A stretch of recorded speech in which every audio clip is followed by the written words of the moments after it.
Good evening all of you. कैसे हैं आप सभी? मैं माधुरी वेलकम करती हूँ आप सभी के इस चैनल एमडी लो क्लासेस में।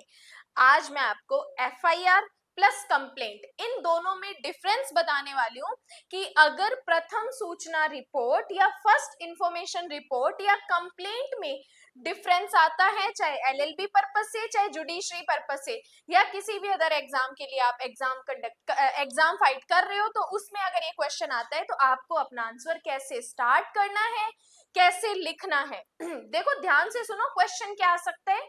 परिवाद से आप क्या समझते हैं? परिवाद के आवश्यक तत्व बताइए। परिवाद एवं प्रथम सूचना रिपोर्ट में क्या अंतर हो सकते हैं? इस तरीके का अगर क्वेश्चन आता है 5 to 7 मार्क्स का, तो आपको अपना आंसर कैसे स्टार्ट करना है, ध्यान से सुनना। देखो, लिखना है आपको अपना आंसर। भारतीय नागरिक सुरक्षा संहिता की धारा 2H में परिवाद को परिभाषित किया गया है।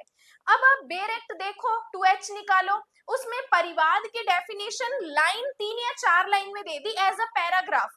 हमें उस पैराग्राफ को भी एग्जाम में मेंशन करना है, प्लस हमें उसके क्या क्या इसेंशियल एलिमेंट्स लिखने हैं, उनको नंबरिंग में कैसे लिखना है वो चीज भी मैं आपको बताऊंगी। तो सबसे पहले जैसे आपने पहली लाइन लिखी, उसके बाद आप लिखोगे धारा 2H के अनुसार। जो बेरेक्ट में 3 4 लाइनें दी है उस लाइन को एज ए पैराग्राफ आप छाप दो। देखो, अगर डायरेक्ट डेफिनेशन का क्वेश्चन आता है तो आपको बेरेक्ट की डेफिनेशन एज इट इज याद रखनी पड़ेगी। एज इट इज डेफिनेशन आपको याद करनी पड़ेगी। अब एज इट इज डेफिनेशन जब हम याद करने बैठते हैं तो याद नहीं होती, इसलिए मैं डेफिनेशन को क्लासेस में तोड़ के बताती हूँ, की पॉइंट्स बताती हूँ ताकि आपको याद हो जाए। अब जैसे परिवाद की डेफिनेशन हम देखें तो परिवाद से ऐसा अभिकथन अभिप्रेत है जो मजिस्ट्रेट को किया जाता है, लिखित और मौखिक रूप में किया जाता है, कार्यवाही करने की दृष्टि से किया जाता है, जिसमें अपराधी ज्ञात भी हो सकता है अज्ञात भी हो सकता है, और यह प्रथम सूचना रिपोर्ट से भिन्न होती है। अब लास्ट वाली लाइन से हमारा ये क्लियर हो जाता है कि परिवाद सेपरेट है, फर्स्ट इंफॉर्मेशन रिपोर्ट अपनी बात करता है, तो ये दोनों अलग अलग है। फिर आप एक्सप्लेनेशन देखो, स्पष्टीकरण कहता है, ध्यान से सुनना, कोई पुलिस ऑफिसर जिसको इंफॉर्मेशन मिलती है कॉग्निजेबल ऑफेंस की, संज्ञेय अपराध की, वो उस मैटर में इन्वेस्टिगेशन करता है। इन्वेस्टिगेशन करने के बाद पता चलता है कि मैटर तो नॉन कॉग्निजेबल है, देन क्या होगा? देन वो पुलिस ऑफिसर जो रिपोर्ट पेश करेगा वो परिवाद होगी, और जो पुलिस ऑफिसर होगा वो परिवादी समझा जाएगा। ये हमें एक्सप्लेनेशन में बताता है। अब बेरेक्ट की लाइन, अब इस बेरेक्ट की लाइन को आपको तोड़ के लिखना है, उसके बाद आप बताओगे परिवाद के आवश्यक तत्व निम्नलिखित है। अब देखो कि परिवाद को मैजिस्ट्रेट के पास किया जाता है। इन्होंने कहा कि जो आप परिवाद कर रहे हो वो किसको किया जाता है। नंबर 1 इसेंशियल एलिमेंट आपको बताना है कि परिवाद मैजिस्ट्रेट को किया जाता है। नंबर 2 आपको बताना है परिवाद कार्यवाही करने की दृष्टि से किया जाता है। परिवाद क्यों कर रहे हैं? कोई कार्यवाही करनी है किसी व्यक्ति के अगेंस्ट, देन हमें करनी होती है। थर्ड कहता है कि परिवाद मौखिक भी हो सकता है, लिखित रूप में भी किया जा सकता है। मतलब आप मजिस्ट्रेट के पास परिवाद लेके जा रहे हो तो आप बोल के भी मजिस्ट्रेट को बता सकते हो और रिटन फॉर्म में भी दे सकते हो। नेक्स्ट कहते हैं परिवाद में अपराधी ज्ञात और अज्ञात भी हो सकता है। अब इसका मतलब क्या है? देखो, कई बार ऐसे होते हैं जैसे हिट एंड रन के केसेस होते हैं, कोई व्यक्ति एक्सीडेंट करके भाग गया लेकिन ये नहीं पता कि एक्सीडेंट किया किसने है।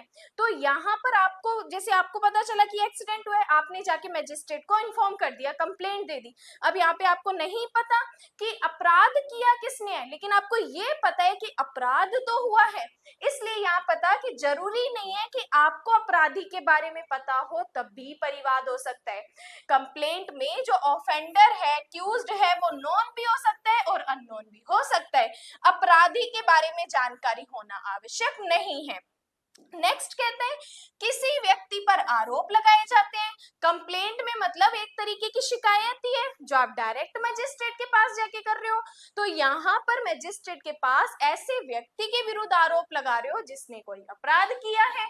और फिफ्थ सिक्स पॉइंट कहता है परिवाद में एफआईआर शामिल नहीं है, क्योंकि जब आप कंप्लेंट की डेफिनेशन पढ़ते हो उसका लास्ट पॉइंट हमें यही कहते हैं कि परिवाद पुलिस रिपोर्ट से भिन्न होती है। तो ये 6 हमें इसेंशियल एलिमेंट्स लिखने हैं। जब आपने बेर एक्ट से डेफिनेशन उठा के लिख दी पैराग्राफ, उसके बाद आप ये लिखो हेडिंग लगा के परिवाद की आवश्यक तत्व निम्नलिखित है। वेरी इंपॉर्टेंट चीजें बता रही हूँ, एलएलबी में भी काम आएगी, आंसर राइटिंग एनहेंस होगी, उसके अलावा जुडिशरी में भी ये चीजें काम आने वाली है। तो ये तो हमने पढ़ा परिवाद के बारे में। अब देखो दूसरा पॉइंट है हमारा एफआईआर, प्रथम सूचना रिपोर्ट। पूरी डेफिनेशन में, पूरी सीआरपीसी में डायरेक्ट एफआईआर को कहीं भी डिफाइन नहीं किया। तो आप ये चीज एग्जामिनर को बता सकते हो, हेडिंग लगाओगे प्रथम सूचना रिपोर्ट, देन आप बताओगे कि भारतीय नागरिक सुरक्षा संहिता में प्रथम सूचना रिपोर्ट, ब्रैकेट में लिख दो एफआईआर या प्रथम फर्स्ट इंफॉर्मेशन रिपोर्ट के बारे में। बीएनएसएस में प्रथम सूचना रिपोर्ट के बारे में कहीं पर भी परिभाषा प्रत्यक्ष रूप से नहीं दी गई है, लेकिन अप्रत्यक्ष रूप से हम प्रथम सूचना रिपोर्ट के बारे में बीएनएसएस की बात करूं तो धारा 173 में पढ़ते हैं, सीआरपीसी की बात करूं तो धारा 154 में पढ़ते हैं। तो जो भी आप जिस सीआरपीसी का लिख रहे हो तो सीआरपीसी के बारे में बताओ, अगर आप बीएनएसएस लिख रहे हो तो बीएनएसएस के बारे में बताओ। उसके बाद आप अपना डिफरेंस स्टार्ट करो, हेडिंग लगाओगे परिवाद और प्रथम सूचना रिपोर्ट में निम्नलिखित अंतर है। एक साइड लिखा परिवाद, दूसरी साइड लिखा प्रथम सूचना रिपोर्ट। अब अगर आप एलएलबी का एग्जाम लिख रहे हो तो डेफिनेशन को एक पॉइंट बना दो। सबसे पहला पॉइंट बता दो, परिवाद को बीएनएसएस की धारा 2H में परिभाषित किया है, जबकि प्रथम सूचना रिपोर्ट को बीएनएसएस में कहीं पर भी परिभाषित नहीं किया है। एलएलबी वालों ये पॉइंट आपको लिखना है और जुडिशरी वालों आपको ये पॉइंट नहीं लिखना। जुडिशरी वालों डायरेक्ट आप अपना डिफरेंस इस नंबर 1 से स्टार्ट करोगे और एलएलबी वालों ये डिफरेंस आपका नंबर 2 पे होगा, ठीक है। बाकी ऊपर नीचे कर लेना, सिर्फ याद रखने, और लास्ट में की पॉइंट्स भी बताऊंगी कि हर एक डिफरेंस किस पॉइंट पे बन रहा है, उस पॉइंट को याद रख लेना। अब देखो क्या कहा, नंबर 1 परिवाद किसको किया जाता है, मैजिस्ट्रेट को किया जाता है। पहला डिफरेंस हमें क्या लिखना है, परिवाद हमेशा मैजिस्ट्रेट के समक्ष पेश किया जाता है, जबकि एफआईआर क्या होती है, पुलिस अधिकारी के समक्ष पेश की जाती है। एफआईआर कहाँ करते हैं हम, पुलिस ऑफिसर के सामने करते हैं, और परिवाद हमेशा मैजिस्ट्रेट के सामने होता है।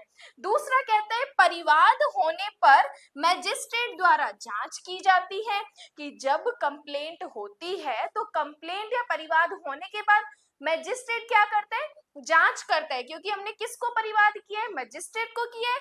उसके बाद परिवाद मिलने पर मैजिस्ट्रेट जांच करता है। सेकंड पॉइंट, एफआईआर किसको कर रहे हैं, पुलिस ऑफिसर को कर रहे हैं। तो एफआईआर होने के बाद पुलिस ऑफिसर क्या करता है, अन्वेषण करता है। पुलिस ऑफिसर क्या करता है, अन्वेषण करता है। तो पहला डिफरेंस हमने पढ़ा, परिवाद मैजिस्ट्रेट को होता है, एफआईआर पुलिस को होती है। परिवाद मिलने के बाद मैजिस्ट्रेट जांच करता है, एफआईआर होने के बाद पुलिस ऑफिसर इन्वेस्टिगेशन करता है। नेक्स्ट कहता है परिवाद सदैव असंज्ञेय अपराध किए जाने की बाबत होती है। परिवाद हमेशा किन अपराधों के बारे में होता है, असंज्ञेय नॉन कॉग्निजेबल मैटर में होता है, जबकि एफआईआर किन में होता है, हमेशा कॉग्निजेबल में होता है। एफआईआर किस में होता है, संज्ञेय अपराध में होता है। नेक्स्ट कहता है परिवाद में पुलिस ऑफिसर इन्वेस्टिगेशन तब तक नहीं कर सकता जब तक मजिस्ट्रेट आदेश ना दे दे, क्योंकि जो परिवाद है पर्सन के द्वारा, शिकायतकर्ता के द्वारा मजिस्ट्रेट को किया जा रहा है। तो मजिस्ट्रेट जब तक नहीं कहेगा तब तक पुलिस ऑफिसर इन्वेस्टिगेशन नहीं करेगा। और जब कॉग्निजेबल में, एफआईआर वाले में जब कॉग्निजेबल मैटर की इंफॉर्मेशन मिलती है तो पुलिस ऑफिसर डायरेक्ट इन्वेस्टिगेशन कर सकता है। कि संज्ञेय अपराध में यहाँ पे पीओ लिख रखा है तो आप इसको पुलिस अधिकारी या पुलिस ऑफिसर स्वयं अन्वेषण प्रारंभ कर सकता है। तो फोर्थ अपना है कि मैजिस्ट्रेट जब परिवाद होता है तो पुलिस ऑफिसर इन्वेस्टिगेशन तब तक नहीं करेगा जब तक आदेश न मिले, और कॉग्निजेबल में एफआईआर में direct police officer investigation start कर सकता है। उसके बाद बात करते हैं नेक्स्ट डिफरेंस की। परिवाद कुछ विशेष परिस्थितियों में वही व्यक्ति कर सकता है जो विधि द्वारा प्राधिकृत है। अब देखो, आम जनता को ये नहीं पता होता कि अपराध कॉग्निजेबल है, नॉन कॉग्निजेबल है, अपराध सम्मन है या वारंट है, कौन सा तरीके का अपराध किया गया है, शमनीय है, अशमनीय है, बेलेबल है, नॉन बेलेबल है, आम जनता को नहीं पता होता। तो इसलिए इन्होंने कहा कि परिवाद कुछ विशेष परिस्थितियों में वही व्यक्ति कर सकता है जो विधि द्वारा प्राधिकृत है। उसके अलावा एफआईआर कोई भी कर सकता है, जिसको भी भले ये पता ना हो कॉग्निजेबल है, नॉन कॉग्निजेबल है, लेकिन जब अपराध होता है तो इंसान उसकी इंफॉर्मेशन भागे भागे किसके पास जाता है, पुलिस स्टेशन में जाता है। तो एफआईआर कोई भी व्यक्ति कर सकता है, क्योंकि एफआईआर पुलिस स्टेशन में पुलिस ऑफिसर को की जाती है। नेक्स्ट, परिवाद अन्वेषण के लिए पुलिस ऑफिसर को भेजा जाता है। जब परिवाद मिला मजिस्ट्रेट को तो पुलिस ऑफिसर डायरेक्ट इन्वेस्टिगेशन नहीं कर सकता, लेकिन परिवाद मिलने पर अगर मजिस्ट्रेट को लगता है कि इन्वेस्टिगेशन करवाना जरूरी है तो फिर मजिस्ट्रेट क्या करेगा, पुलिस ऑफिसर को अन्वेषण के लिए भेजता है। देन जबकि एफआईआर जांच हेतु मजिस्ट्रेट को नहीं भेजी जाती, क्यों?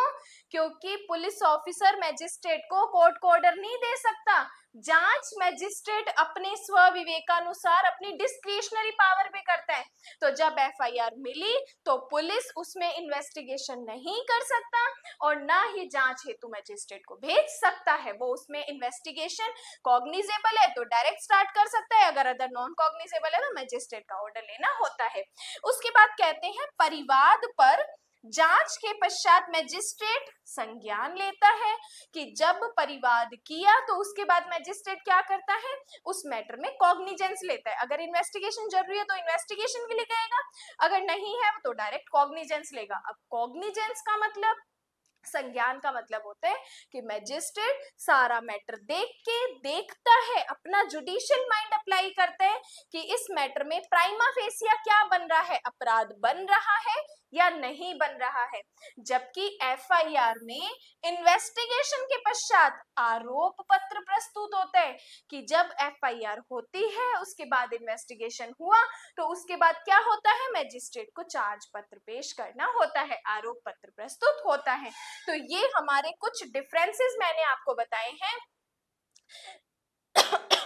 सॉरी, परिवाद और एफआईआर को लेके। अब देखो, इसके अलावा मैं आपको ये बता देती हूँ कि जैसे मैंने, आपने अगर मेरी लास्ट क्लास नहीं देखी है जिसमें मैंने सम्मन, warrant, cognizable, non cognizable, bailable and non bailable offences के बारे में डिफरेंसेस बताए हैं, आंसर राइटिंग कैसे स्टार्ट करनी है वो भी बताई है, डिफरेंसेस के की पॉइंट बताए हैं कि आपको अपना डिफरेंस किस पॉइंट पे स्टार्ट करना है। जैसे परिवाद मैजिस्ट्रेट के सामने किया जाता है, एफआईआर पुलिस के समक्ष केस की जाती है। तो यहाँ पर आपका पहला डिफरेंस होता है पेश करने के बारे में। आपको याद रहे कि मैंने पहला डिफरेंस किस पॉइंट पे बताना है, पेश करने के बारे में, प्रस्तुत करने के बारे में। दूसरा कहता है परिवाद होने पर मैजिस्ट्रेट द्वारा जांच की जाती है, उसमें इन्वेस्टिगेशन किया जाता है। तो दूसरा डिफरेंस आपको बताना है जांच और अन्वेषण को लेके, ठीक है। थर्ड पॉइंट आपको बताना है कि किस अपराध से संबंधित होती है, परिवाद नॉन कॉग्निजेबल से होती है, एफआईआर कॉग्निजेबल से होती है। देन आपको बताना है इन्वेस्टिगेशन के बारे में कि परिवाद में पुलिस ऑफिसर इन्वेस्टिगेशन तब तक नहीं कर सकता जब तक मैजिस्ट्रेट परमिशन ना दे दे, और अगर कॉग्निजेबल मैटर है तो एफआईआर होने पर डायरेक्ट इन्वेस्टिगेशन स्टार्ट किया जा सकता है। तो आप फोर्थ पॉइंट में बनाओगे अन्वेषण शुरू करना, अन्वेषण शुरू करना। देन फिफ्थ डिफरेंस है, उसमें आप बताओगे परिस्थितियां। नेक्स्ट में परिस्थितियां। अब देखो, परिस्थितियों में, विशेष परिस्थितियों में ही परिवाद किया जाता है और एफआईआर कोई भी कर सकता है। फिर उसके बाद परिवाद अन्वेषण के लिए पुलिस ऑफिसर को भेजा जाता है, तो किसे भेजा जाएगा, किसे भेजना है, इस तरीके से आप अगर देखोगे तो आपको याद हो जाएगा कि ये परिवाद मिलने पर इन्वेस्टिगेशन के लिए पुलिस ऑफिसर को भेजा जाता है, जबकि एफआईआर होने पर जांच के लिए मैजिस्ट्रेट को नहीं भेज सकते। देन उसके बाद बताना है संज्ञान या आरोप पत्र के बारे में, संज्ञान या आरोप पत्र। तो आप अगर डायरेक्ट इन पॉइंट्स को याद करते हो तब भी आपको याद आ जाएगा कि मुझे किन किन पॉइंट्स पे डिफरेंसेस लिखने हैं। तो ये हमारा परिवाद और FIR प्रथम सूचना रिपोर्ट के बारे में डिफरेंसेस बनते हैं। तो इस तरीके से आपको अपना आंसर राइटिंग फ्रेम करना है। जुडिशरी, LLB जिस भी एग्जाम का है, सब्जेक्टिव ये क्वेश्चन है, इस तरीके के आप अपना आंसर बता सकते हो। और इससे पहले वाली वीडियो जो मैं डिफरेंसेस की बनाई है वो नहीं देखी है तो चैनल पे अवेलेबल है, BNSS की प्लेलिस्ट में जाओगे वहां पर ये वीडियो आपको मिल जाएगी। उसके अलावा BNSS की प्लेलिस्ट ऑलरेडी चल रही है, BNS की प्लेलिस्ट कंप्लीट हो चुकी है सेक्शन 1 से 358 तक। और आप MD लॉ क्लासेस के पेड बैचेस भी ज्वाइन कर सकते हो। जिस भी स्टेट की जुडिशरी आप करना चाहते हो, APO करना चाहते हो, JLO चाहते हो या LLB पर्पस से क्लासेस लेना चाहते हो तो वो भी क्लासेस अवेलेबल है। और उसके अलावा 59 रुपीज की यूट्यूब पे मेंबरशिप है जिसमें BNS के 1000+ क्वेश्चन आपको इन फ्यूचर मिलेंगे, जिसमें 400 क्वेश्चन हम कर चुके हैं। बाकी वीडियो अच्छी लगी हो तो लाइक और कमेंट जरूर करना। आज के लिए धन्यवाद।